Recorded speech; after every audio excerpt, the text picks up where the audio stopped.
A Priest in Spite of Himself by Rudyard Kipling. The day after they came home from the seaside, they set out on a tour of inspection to make sure everything was as they had left it.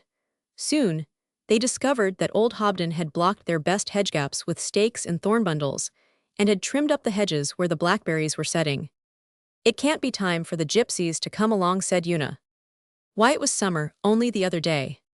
"There's smoke in Low Shaw," said Dan, sniffing. "Let's make sure." They crossed the fields towards the thin line of blue smoke that leaned above the hollow of Low Shaw, which lies beside the King's Hill road. It used to be an old quarry, till somebody planted it, and you can look straight down into it from the edge of Banky Meadow. "I thought so," Dan whispered, as they came up to the fence at the edge of the larches.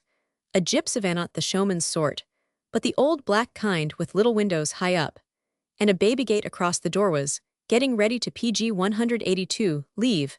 A man was harnessing the horses, an old woman crouched over the ashes of a fire made out of broken fence rails, and a girl sat on the van steps singing to a baby on her lap. A wise-looking thin dog snuffed at a patch of fur on the ground, till the old woman put it carefully in the middle of the fire. The girl reached back inside the van and tossed her a paper parcel. This was laid on the fire too, and they smelt singed feathers. "Chicken feathers," said Dan. "I wonder if they are old Hobden's." Una sneezed. The dog growled and crawled to the girl's feet. The old woman fanned the fire with her hat, while the man led the horses up to the shafts. They all moved as quickly and quietly as snakes over moss. "Ah," said the girl, "ill teach you." She beat the dog, who seemed to expect it. "Don't do that," Una called down. "It wasn't his fault." "How do you know what I am beating him for?" she answered. "For not seeing us," said Dan. "He was standing right in the smoke, and the wind was wrong for his nose anyhow."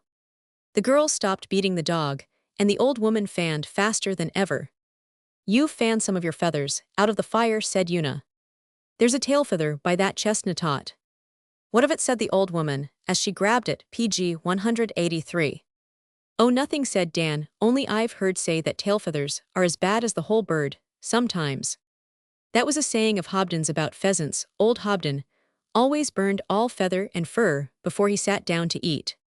"Come on, mother," the man whispered. The old woman climbed into the van, and the horses drew it out of the deep-rutted shaw onto the hard road. The girl waved her hands and shouted something they could not catch. "That was gypsy for thank you kindly, brother and sister," said Pharaoh Lee. He was standing behind them, his fiddle under his arm. "Gracious, you startled me," said Una. "You startled old Priscilla Saville," Puck called from below them. "Come and sit by their fire. She ought to have put it out before they left." They dropped down the ferny side of the shaw. Una raked the ashes together. Dan found a dead, wormy oak branch that burns without flame, and they watched the smoke, while Pharaoh played a curious wavery air. "That's what the girl was humming to the baby," said Una. "I know it," he nodded and went on. "Ai luma luma luma luludia, ai luludia." He passed from one odd tune to another, and quite forgot the children. At last Puck asked PG 180 for him to go on with his adventures in Philadelphia and among the Seneca Indians. "I'm telling it," he said, staring straight in front of him as he played "Can't You Hear?" "Maybe, but they can't tell it aloud," said Puck. Pharaoh shook himself, laid his fiddle beside him, and began. "I'd left Red Jacket and Cornplanter riding home with me after Big Hand had said that there wouldn't be any war. That's all there was to it. We believed Big Hand. And we went home again, we three braves. When we reached Lebanon, we found Toby at the cottage with his waistcoat a foot too big for him, so hard he had worked amongst the yellow fever people. He beat me for running off with the Indians, but 'twas worth it. I was glad to see him, and when we went back to Philadelphia for the winter, and I was told how he'd sacrificed himself over sick people in the yellow fever, I thought the world and all of him. No, I didn't neither. I'd thought that all along that yellow fever must have been something dreadful. Even in December people had no more than begun to trickle back to town. Whole houses stood empty, and the niggers was robbing them out. But I can't call to mind that any of the Moravian brethren had died. It seemed like they had just kept on with their own concerns, and the good Lord he'd just looked after 'em. That was the wintery's winter of '93. The brethren bought a stove for the church. Toby spoke in favor of it, because the cold spoiled PG 185 his fiddle hand, but many thought stove heat not in the Bible. And there was yet a third party, which always brought hickory coal footwarmers to service, and wouldn't speak either way. They ended by casting the lot for it, which is like pitch and toss. After my summer with the Seneca's church stoves didn't highly interest me, so I took to haunting round among the French emigrants, which Philadelphia was full of my French, and my fiddling helped me their dicey, they come over in shiploads from France, where by what I made out everyone was killing everyone else by any means, and they spread themselves about the city mostly in Drinkers' Alley and Elfrith's Alley, and they did odd jobs till times should mend, but whatever they stooped to they were gentry and kept a cheerful countenance. And after an evening's fiddling at one of their poor little proud parties, the brethren seemed old-fashioned. Pastor Metter and brother Adam Goose didn't like my fiddling for hire, but Toby said it was lawful in me to earn my living by exercising my talents. He never let me be put upon. In February of '94, no March it must have been, because a new ambassador called Fawcett had come from France, with no more manners than Janet the old one in March red jacket, came in from the reservation bringing news of all kind friends there. I showed him round the city, and we saw General Washington riding through a crowd of folk that shouted for war with England. They gave him quite rough music, but he looked twixt his horse's ears, and PG 186 made out not to notice. His stirrup brished red jacket's elbow, and red jacket whispered up my brother nose, "It is not easy to be a chief." Big hand shot just one look at him, and nodded. Then there was a scuffle behind us over someone who wasn't hooting at Washington loud enough to please the people. We went away to be out of the fight. Indians want risk being hit. What do they do if they are? Dan asked. Kill, of course. That's why they have such proper manners. Well, then coming home by Drinkers' Alley to get a new shirt, which a French Vicomte lady was washing to take the stiff out of. I am always choice in my bodilinen. A lame Frenchman pushes a paper of buttons at us. He hadn't long landed in the United States, and please would we buy? He surely was a pitiful scrattel, his coat half torn off, his face cut, but his hands steady, so I knew it wasn't drink. He said his name was Perringy, and he'd been knocked about in the crowd round the Stat Independence Hall, one thing leading to another. We took him up to Toby's rooms, same as Red Jacket had taken me the year before. The compliments he paid to Toby's Madeira wine fairly conquered the old man, for he opened a second bottle, and he told this Monsieur Perringy all about our great stove dispute. In the church, I remember Pastor Metter and brother Adam Goose dropped in, and although they and Toby were direct opposite sides regarding stoves, yet this Monsieur Perringy, he made em feel as if he thought each one was in the right of it. He said he had clergyman before he had to PG 187 leave France. He admired at Toby's fiddling, and he asked if Red Jacket sitting by the spinet was a simple Huron. Seneca's errant Hurons. They're a Iroquois, of course, and Toby told him so. Well, then in due time he arose and left in a style which made us feel he'd been favoring us instead of us feeding him. I've never seen that so strong before in a man. We all talked him over but couldn't make head or tail of him, and Red Jacket come out to walk with me to the French Quarter. When I was due to fiddle at a party passing Drinkers' Alley again, we saw a naked window with a light in it, and there sat our butt-sling Monsieur Perringy throwing dice, all alone, right hand against left. Says Red Jacket, keeping back in the dark look at his face. I was looking, I protest to you. I wasn't frightened like I was when Big Hand talked to his gentleman. I only looked, and I only wondered that even those dead dumb dice 'ud dare to fall different from what that face wished. It was a face. He is bad, says Red Jacket, but he is a great chief. The French have sent away a great chief. I thought so when he told us his lies. Now I know. I had to go on to the party, so I asked him to call round for me afterwards, and we'd have him singing at Toby's as usual. No, he says, tell Toby I am not Christian tonight, all Indian. He had those fits. Sometimes I wanted to know more about Monsieur Perringy, and the Emigrant party was the PG 188 very place to find out. It's neither here nor there, of course, but those French Emigrant parties, they almost make you cry. The men that you bought fruit of in Market Street, the hairdressers and fencing masters, and French teachers, they turn back again by candlelight to what they used to be at home, and you catch their real names. There wasn't much room in the washhouse, so I sat on top of the copper and played 'em the tunes they called for Si le Roi m'avait don, and such nursery stuff. They cried sometimes. It hurt me to take their money afterwards. Indeed, at Roman 999, and there I found out about Monsieur Perringy. He was a proper rogue, too. None of 'em had a good word for him, except the Marquise that kept the French boarding house on 4th Street. I made out that his real name was the Count Talleyrand de Perigord, a priest, right enough, but sorely come down in the world. He'd been King Louis ambassador to England a year or two back before the French had cut off King Louis' head, and by what I heard that head wasn't hardly more than hanging loose before he'd run back to Paris, and prevailed on Danton, the very man which did the murder, to send him back to England again, as ambassador of the French Republic. That was too much for the English, so they kicked him out by Act of Parliament, and he'd fled to the Americas, without money or friends or prospects. I am telling you the talk in the wash-house. Some of 'em was laughing over it, says the French Marquise. My friends, you laugh too soon. That man will be on the winning side, before any of us. PG 189. I did not know you were so fond of priests, Marquise, says the Vicomte. His lady did my washing, as I've told you. I have my reasons, says the Marquise. He sent my uncle and my 2 brothers to heaven by the little Dorthat. Was one of the emigre names for the guillotine.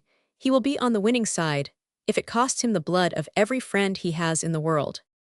Then what does he want here, says one of 'em. We have all lost our game. My faith, says the Marquise, he will find out, if anyone can weather this canal of a Washington, means to help us to fight England. Janet, that was my ambassador in the embuscade, has failed and gone off disgraced. Fawcett, he was the new man, hasn't done any better, but our Ab will find out, and he will make his profit out of the news. Such a man does not fail. He begins unluckily, says the Vicomte. He was set upon today in the street, for not hooting your Washington. They all laughed again, and one remarks, how does the poor devil keep himself? He must have slipped in through the wash-house door, for he flits past me, and joins M cold as ice. One does what one can, he says. I sell buttons, and you, Marquise? Ish waves her poor white hands, all burned. I am a cooka, very bad one, at your service, Ab. We were just talking about you. PG 190. They didn't treat him like they talked of him, they backed off and stood still. I have missed something then, he says, but I spent this last hour playing Ginley, for buttons, Marquise, against a noble, savage, the veritable Huron himself. You had your usual luck, I hope, she says. Certainly, he says. I cannot afford to lose even buttons in these days.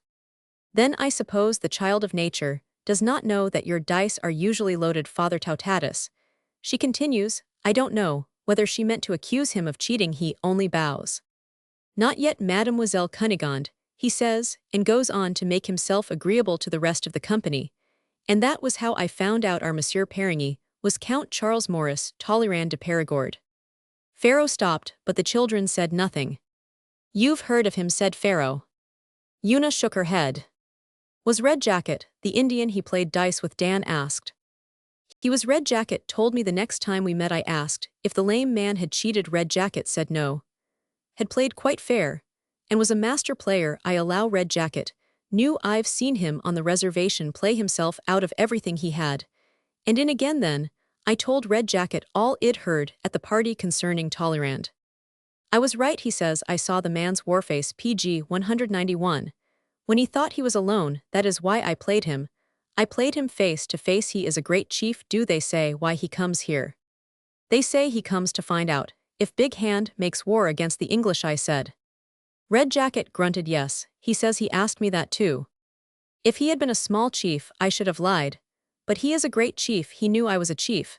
So I told him the truth. I told him what Big Hand said to Cornplanter and me in the clearing. There will be no war. I could not see what he thought. I could not see behind his face. But he is a great chief. He will believe. Will he believe that Big Hand can keep his people back from war? I said, thinking of the crowds that hooted Big Hand whenever he rode out. He is as bad as Big Hand is good, but he is not as strong as Big Hand, says Red Jacket. When he talks with Big Hand, he will feel this in his heart. The French have sent away a great chief. Presently, he will go back and make them afraid. Now wasn't that comical, the French woman that knew him and owed all her losses to him, the Indian that picked him up cut and muddy on the street, and played dice with him. They neither of them doubted that Talleyrand was something by himself, appearances notwithstanding. And was he something by himself? Asked Una. Pharaoh began to laugh, but stopped. The way I look at it, he said, Talleyrand was one of just 3 men in this world who are quite by. PG 192. Themselves. Big Hand I put first because I've seen him. I said, Puck, I am sorry, we lost him out of old England. Who do you put second? Talleyrand, maybe, because I've seen him too, said Pharaoh. Who's third? Said Puck. Bonyeven, though I've seen him. Hugh, said Puck. Every man has his own weights and measures, but that's queer reckoning. Boney, said Una. You don't mean you've ever met Napoleon Bonaparte? There, I knew you wouldn't have patience with the rest of my tale after hearing that, But wait a minute, Talleyrand. He come round to 118, in a day or two, to thank Toby for his kindness. I didn't mention the dice playing. But I could see that Red Jacket's doings had made Talleyrand highly curious about Indians, though. He would call him the Huron. Toby, as you may believe, was all holds full of knowledge concerning their manners and habits. He only needed a listener. The brethren don't study Indians much till they join the church, but Toby knew 'em wild, so evening after evening, Talleyrand crossed his sound leg over his game one, and Toby poured forth, having been adopted into the Senecas. I naturally kept still, but Toby 'ud call on me to back up some of his remarks, and by that means, and a habit he had of drawing you on in talk, Talleyrand saw I knew something of his noble savages too. Then he tried a trick, coming back from an emigre party. He turns into PG 193 his little shop, and puts it to me, laughing like that I'd gone with the two chiefs on their visit to Big Hand. I hadn't told, Red Jacket hadn't told. And Toby of course didn't know 'twas just Talleyrand's guess now. He says my English, and Red Jacket's French, was so bad that I am not sure I got the rights of what the president really said to the unsophisticated Huron. Do me the favor of telling it again. I told him every word Red Jacket had told him, and not one word more. I had my suspicions, having just come from an emigre party, where the Marquis was hating and praising him as usual. Much obliged, he said, but I couldn't gather from Red Jacket exactly what the president said to Monsieur Genet, or to his American gentleman, after Monsieur Genet had ridden away. I saw Talleyrand was guessing again, for Red Jacket hadn't told him a word about the white man's powwow. Why hadn't he? Puck asked. Because Red Jacket was a chief. He told Talleyrand what the president had said to him and Cornplanter, but he didn't repeat the talk between the white men that Big Hand ordered him to leave behind. Oh, said Puck, I see. What did you do? First I was going to make some sort of tale round it, but Talleyrand was a chief too, so I said as soon as I get Red Jacket's permission to tell that part of the tale, I'll be delighted to refresh your memory. What else could I have done? PG 194. Is that all? He says, laughing. Let me refresh your memory. In a month from now, I can give you $100 for your account of the conversation. Make it 500. I says. 5 then, says he. That will suit me admirably. I says. Red Jacket will be in town again by then, and the moment he gives me leave, I'll claim the money. He had a hard fight to be civil, but he come out smiling. Monsieur, he says, I beg your pardon as sincerely as I envy the noble Huron your loyalty. Do me the honor to sit down while I explain. There wasn't another chair, so I sat on the button box. He was a clever man. He had got hold of the gossip that the president meant to make a peace treaty with England at any cost. He had found out from Genet, I reckon, who was with the president on the day the two chiefs met him. He'd heard that Genet had had a huff with the president, and had ridden off, leaving his business at loose ends. What he wanted, what he begged, and blustered to know was just the very words which the president had said to his gentleman after Genet had left concerning the peace treaty with England. He put it to me that, in helping him to those very words, I'd be helping 3 great countries, as well as mankind. The room was as bare as the palm of your hand, but I couldn't laugh. PG 195. I am sorry, I says, when he wiped his forehead, as soon as Red Jacket gives permission. You don't believe me? Then he cuts in. Not one little word, I says, except that you mean to be on the winning side. Remember, I've been fiddling to all your old friends for months. Well then, his temper fled him, and he called me names. Wait a minute, Sidevant, I says at last. I am half English and half French, but I am not the half of a man. I will tell thee something the Indian told me. Has thee seen the president? Oh yes, he sneers. I had letters from the Lord Lansdowne to that estimable old man. Then I says, thee will understand. The Redskin said that when thee has met the president, thee will feel in thy heart he is a stronger man than thee. Go, he whispers, before I kill thee, go. He looked like it, so I left him. Why did he want to know so badly? Said Dan. The way I look at it is that if he had known for certain that Washington meant to make the peace treaty with England at any price, he'd left old Fawcett fumbling about in Philadelphia, while he went straight back to France, and told old Danton, it's no good you're wasting time and hopes on the United States, because she won't fight on our side. That I've proof of. Then Danton might have been grateful and given Talleyrand a job, because a whole mass of things hang on knowing for sure who's your friend, and who's PG 196 your enemy. Just think of us poor shopkeepers, for instance. Did Red Jacket let you tell when he came back? Una asked. Of course not, he said, when Cornplanter and I ask you, what Big Hand said to the whites you can tell the lame chief. All that talk was left behind in the timber. As Big Hand ordered, tell the lame chief, there will be no war, he can go back to France with that word. Talleyrand and me hadn't met for a long time, except at emigre parties. When I give him the message, he just shook his head. He was sorting buttons in the shop. I cannot return to France with nothing better than the word of an unsophisticated savage, he says. Hasn't the president said anything to you? I asked him. He has said everything that one in his position ought to say, but, if only I had what he said to his cabinet, after Janet rode off, I believe, I could change Europeth world maybe. I am sorry, I says, maybe y'all do that without my help. He looked at me hard. Either you have unusual observation for one so young, or you choose to be insolent, he says.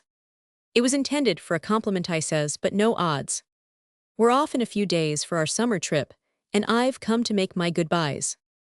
I go on my travels too, he says. If ever PG 197, we meet again, you may be sure I will do my best to repay what I owe you. Without malice, Ab, I hope, I says. None whatever, says he. Give my respects to your adorable Dr. Pangloss.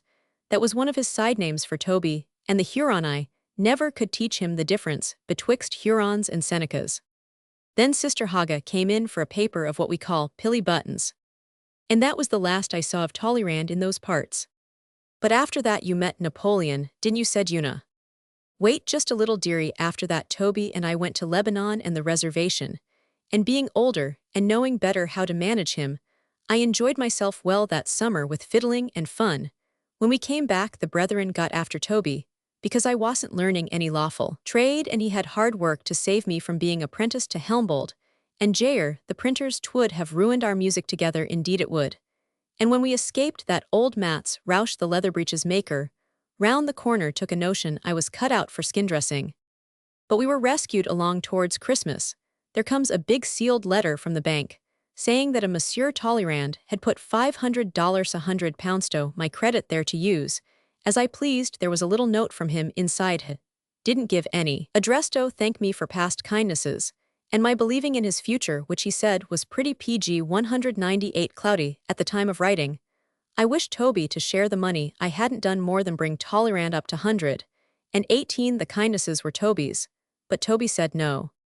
Liberty and independence forever. I have all my wants, my son, so I gave him a set of new fiddle strings, and the brethren didn't advise us any more. Only Pastor Metter, he preached about the deceitfulness of riches, and Brother Adam Goose said, if there was war the English 'ud surely shoot down the bank. I knew there wasn't going to be any war, but I drew the money out, and on Red Jacket's advice, I put it into horseflesh, which I sold to Bob Bicknell for the Baltimore stagecoaches. That way I doubled my money inside the 12-month. You gypsy, you proper gypsy, Puck shouted. Why not? 'Twas fair buying and selling, well, one thing leading to another. In a few years, I had made the beginning of a worldly fortune, and was in the tobacco trade. Ah, said Puck suddenly, might I inquire if you'd ever sent any news to your people in England or in France? O' course I had. I wrote regular every 3 months after I'd made money in the horse trade. We Lees don't like coming home empty-handed. If it's only a turnip or an egg, it's something. Oh yes, I wrote good and plenty to Uncle Lorette. And Dad don't read very quickly. Uncle used to slip over New Haven way and tell Dad what was going on in the tobacco trade. I see PG 199. Orettes and Lees like as 2 peas. Go on, Brother Squaritos, said Puck. Pharaoh laughed and went on. Talleyrand he'd gone up in the world same as me. He'd sailed to France again, and was a great man in the government there a while. But they had to turn him out on account of some story about bribes from American shippers. All our poor emigrants said he was surely finished this time, but Red Jacket and me, we didn't think it likely not, unless he was quite dead. Big Hand had made his peace treaty with Great Britain, just as he said he would, and there was a roaring trade twixt England and the United States for such as take the risk of being searched by British and French men of wars. Those two was fighting. And just as his gentleman told Big Hand happen, the United States was catching it from both. If an English man-o-war met an American ship, he'd press half the best men out of her and swear they was British subjects. Most of 'em was. If a Frenchman met her, he'd likely have the cargo out of her, swearing it was meant to aid and comfort the English. And if a Spaniard or a Dutchman met, Herthie was hanging on to England's coattails too. Lord, Only knows what they wouldn't do. It came over me that what I wanted in my tobacco trade was a fast-sailing ship and a man who could be French, English, or American at a pinch. Luckily, I could lay my hands on both articles, so along towards the end of September in the year 99, I sailed from Philadelphia with 100 PG 211 hogshead, O good Virginia tobacco in the brig berth. Orette named after mother's maiden name, hoping 'twould bring me luck, which she didn't, and yet she Roman 999. Where was you bound for? Puck asked. Irani port, I found handiest. I didn't tell Toby or the brethren. They don't understand the ins and outs of the tobacco trade. Puck coughed a small cough as he shifted a piece of wood with his bare foot. It's easy for you to sit and judge, Pharaoh cried. But think what we had to put up with. We spread our wings and run across the broad Atlantic like a hen through a horse fair. Even so, we was stopped by an English frigate 3 days out. He sent a boat alongside and pressed 7 able seamen. I remarked it was hard on honest traders, but the officer said they was fighting all creation and hadn't time to argue. The next English frigate, we escaped with no more than a shot in our quarter. Then we was chased 2 days and a night by a French privateer, firing between squalls and the dirty little English 10-gun brig, which made him sheer off, had the impudence to press another 5 of our men. That's how we reached to the chops of the channel, 12 good men, pressed out of 35 and 18-pound shot hole close, besides our rudder, our mainsail, looking like spectacles, where the Frenchmen had hit and the channel crawling with short-handed British cruisers. Put that in your pipe and smoke it, next time you grumble at the price of tobacco. PG 201. Well then, to top it off, while we was trying to get at our leaks, a French lugger comes swooping at us out the dusk. We warned him to keep away, but he fell aboard us, and up climbed his jabbering redcaps. We couldn't endure any more, indeed. We couldn't. We went at 'em with all we could lay hands on. It didn't last long. They was 50 odd to our 23. Pretty soon, I heard the cutlasses thrown down, and someone bellowed for the sacker captain. Here I am, I says. I don't suppose it makes any odds to you thieves, but this is the United States brig berth Orette. My aunt, the man says, laughing. Why is she named that? Who's speaking? I said. 'Twas too dark to see, but I thought I knew the voice. Insani de vaso estef elastrange, he sings out, and then I was sure. Oh, I says, it's all in the family, I suppose, but you have done a fine day's work, Stephen. He whips out the binoclelate and holds it to my face. He was young Elastrange, my full cousin, that I hadn't seen since the night the smack sank off Telscombe 6 years ago. Hugh, he says, that's why she was named for Aunt Berth. Is it? What's your share in her, Pharaoh? Only half owner, but the cargo's mine. That's bad, he says. Ill, do what I can, but you shouldn't have fought us. Steve, I says, you aren't ever going to PG 202, report our little fallout as a fight. Why, a revenue cutter 'ud laugh at it. Sod I if I wasn't in the Republican Navy, he says. But 2 of our men are dead, Dicey, and I'm afraid I'll have to take you to the prize court at Le Havre. Will they condemn my Bacchi? I asks. To the last ounce, but I was thinking more of the ship shed, make a sweet little craft for the Navy, if the prize court 'ud let me have her. He says. Then I knew there was no hope. I don't blame him. A man must consider his own interests, but nigh every dollar I had was in ship or cargo, and Steve kept on saying you shouldn't have fought us. Well then, the lugger took us to Le Havre, and that being the one time we did want a British ship to rescue us, why course we never saw one. My cousin spoke his best for us at the prize court. He owned he'd no right to rush alongside in the face the United States flag, but we couldn't get over those 2 men killed, Dicey, and the court condemned both ship and cargo. They was kind enough not to make us prisoners. Begarsand, young Elastrange, was given the berth Orette to rearm into the French Navy. I'll take you round to Boulogne, he says. Mother and the rest'll be glad to see you, and you can slip over to New Haven with Uncle Orette, or you can ship with me like most your men, and have a turn at King George's loose trade. There's plenty pickings, he says. PG 203. Crazy as I was, I couldn't help laughing. I've had my allowance of pickings and stealings, I says. Where are they taking my tobacco? It was being loaded onto a barge up the Seine to be sold in Paris, he says. Neither you nor I will ever touch a penny of that money. Get me leave to go with it, I says. I'll see if there's justice to be gotten out of our American ambassador. There's not much justice in this world, he says, without a navy, but he got me leave to go with the barge, and he gave me some money. That tobacco was all I had, and I followed it like a hound follows a snatched bone going up the river. I fiddled a little to keep my spirits up as well as to make friends with the guard. They was only doing their duty outside. Oh, that they were the reasonablest God's creatures. They never even laughed at me. So we come to Paris by river, along in November which the French had christened Brumaire. They'd given new names to all the months. And after such an outrageous silly piece o' business, as that they wasn't likely to trouble themselves with my rights and wrongs, they didn't. The barge was laid up below Notre Dame Church in charge of a caretaker, and he let me sleep aboard, after I'd run about all day from office to office seeking justice, and fair dealing, and getting speeches, concerning liberty. None heeded me. Looking back on it, I can't rightly blame him. I'd no money, my clothes was filthy mucked, I hadn't changed my linen in weeks, and I'd no PG 204 proof of my claims, except the ship's papers which they said I might have stolen. The thieves, the doorkeeper to the American ambassador for, I never saw. Even the secretary swore I spoke French a sight too well for an American citizen. Worse than that, I had spent my money see, and I took to fiddling in the streets for my keep. And a ship's captain with a fiddle under his arm. Well, I don't blame him that they didn't believe me. I come back to the barge one day late in this month, Brumaire.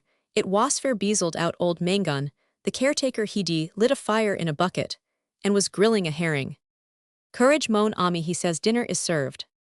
I can't eat. I says I can't do any more. It's stronger than I am. Bah, he says, nothing's stronger than a man. Me, for example, less than 2 years ago, I was blown up in the Orient in Aboukir Bay. But I descended again, and hit the water like a fairy. Look at me now. He says he wasn't much to look at, for he'd only one leg, and one eye, but the cheerfulest soul that ever trod shoe leather. That's worse than 111 hogshead of baccy.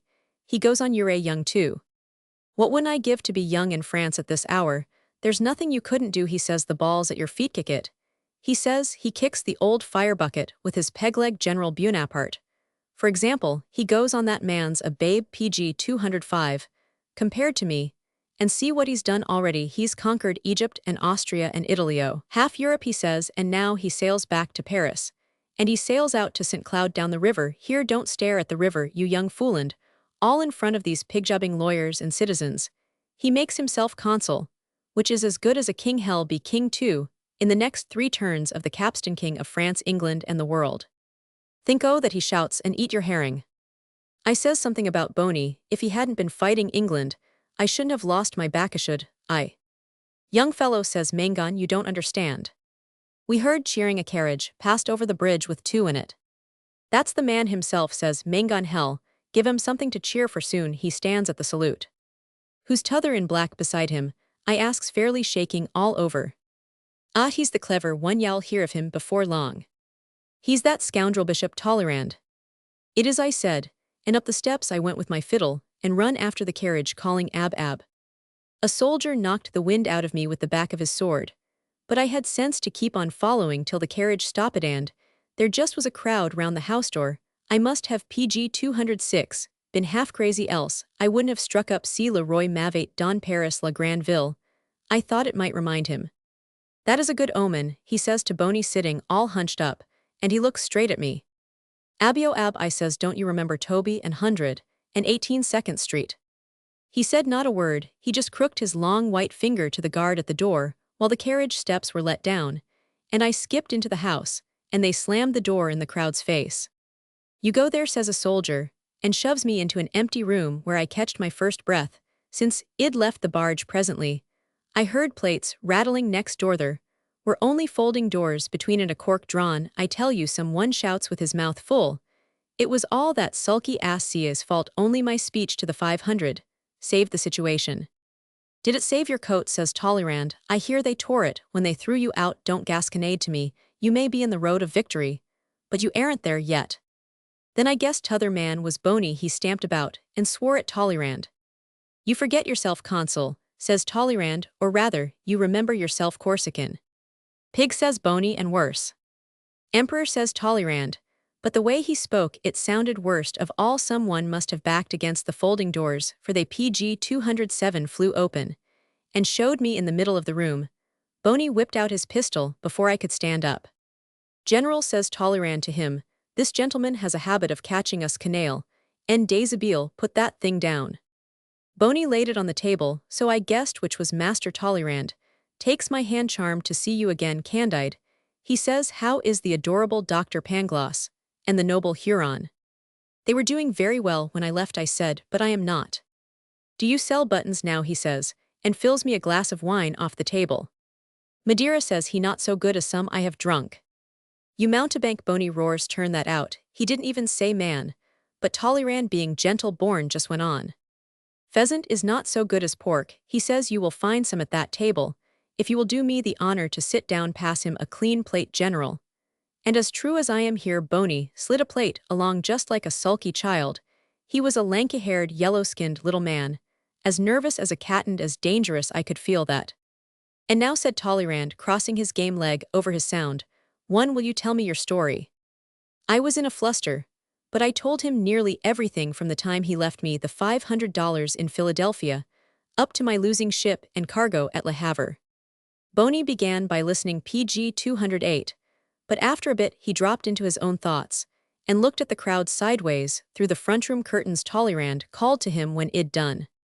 What we need now, says Boney, is peace for the next 3 or 4 years. Quite so, says Talleyrand. Meantime, I want the consul's order to the prize court at Le Havre to restore my friend here his ship. Nonsense, says Boney, give away an oak-built brig of 207 tons, for sentiment, certainly, not she must be armed into my navy with 10 o 14 12-pounders, and 2 long 4s, is she strong enough to bear a long 12 forward. Now I could ha' sworn he'd paid no heed to my talk, but that wonderful headpiece of his seemingly skimmed off every word of it that was useful to him. Ah, General, says Talleyrand, you are a magician without morals, but the brig is undoubtedly American, and we don't want to offend them more than we have. Need anybody talk about the affair? He says he didn't look at me, but I knew what was in his mind, just cold murder, because I worried him and he'd order it, as easy as ordering his carriage. You can't stop him, I said, there's 22 other men besides me. I felt a little more set me screaming like a wired hare. Undoubtedly American, Talleyrand goes on, you would gain something if you returned the ship with a message of fraternal goodwill published PG 209 in the Moniteur, that's a French paper like the Philadelphia Aurora. A good idea, Boney answers, one could say much in a message. It might be useful, says Talleyrand, shall I have the message prepared? He wrote something in a little pocket ledger. Yes, for me to embellish this evening, the Moniteur will publish it tonight. Certainly, sign please, says Talleyrand, tearing the leaf out. But that's the order to return the brig, says Boney. Is that necessary? Why should I lose a good ship? Haven't I lost enough ships already? Talleyrand didn't answer any of those questions. Then Boney sidled up to the table and jabs his pen into the ink. Then he shies at the paper again. My signature alone is useless, he says. You must have the other 2 consuls as well, CAs, and Roger Ducos must sign. We must preserve the laws. By the time my friend presents it, says Talleyrand, still looking out of the window, only 1 signature will be necessary. Boney smiles. It's a swindle, says he, but he signed and pushed the paper. Give that to the president of the prize court at Le Havre, says Talleyrand, and he will give you back your ship. I will settle for the cargo myself. You have told me how much it cost. What profit did you expect to make on it? Well then, as man to man, I was bound to warn him that I'd set out to run it into England PG 210, without troubling the revenue, and so I couldn't rightly set bounds to my profits. I guessed that all along, said Puck. There was never a Lee to Warminghurst that wasn't a smuggler last and first. The children laughed. It's comical enough now, said Pharaoh, but I didn't laugh then, says Talleyrand after a minute. I am a bad accountant, and I have several calculations on hand at present. Shall we say twice the cost of the cargo? Say I couldn't say a word. I sat choking and nodding like a china image, while he wrote an order to his secretary to pay me. I won't say how much, because you wouldn't believe it. Oh, bless you, Ab, God bless you, I got it out at last. Yes, he says, I am a priest in spite of myself, but they call me bishop. Now take this for my episcopal blessing, and he hands me the paper. He stole all that money from me, says Boney over my shoulder. A Bank of France is another of the things we must make. Are you mad? He shouts at Talleyrand. Quite, says Talleyrand, getting up, but be calm, the disease will never attack you. It is called gratitude. This gentleman found me in the street and fed me when I was hungry. I see, and he has made a fine scene of it, and you have paid him, I suppose. Meantime France waits. Oh, poor France, says Talleyrand. Goodbye, PG 211, Candide. He says to me, by the way, he says, have you yet got Red Jacket's permission to tell me what the president said to his cabinet after Monsieur Genet rode away? I couldn't speak, I could only shake my head, and Bonisso, impatient, he was to go on with his doings, ran at me, and Fair pushed me out of the room, and that was all there was to it. Pharaoh stood up and slid his fiddle into one of his big skirt pockets, as though it were a dead hare. Oh, but we want to know lots, and lots more, said Dan, how you got home and what old Mangun said on the barging. Wasn't your cousin surprised when he had to give back the berth Oret? And tell us more about Toby, cried Una. Yes, and Red Jacket, said Dan. Want you tell us any more, they both pleaded. Puck kicked the oak branch on the fire till it sent up a column of smoke that made them sneeze. When they had finished, the shaw was empty, except for old Hobden stamping through the larches. They gypsies have took too, he said, my black pullet, and my little jinga-speckled cockerel. I thought so, said Dan, picking up one tail feather the old woman had overlooked. Which way did they go, which way did the runagates go, said Hobden. Hobby, said Una, would you like it if we told Keeper Ridley all your goings and comings? PG 212. PG 213.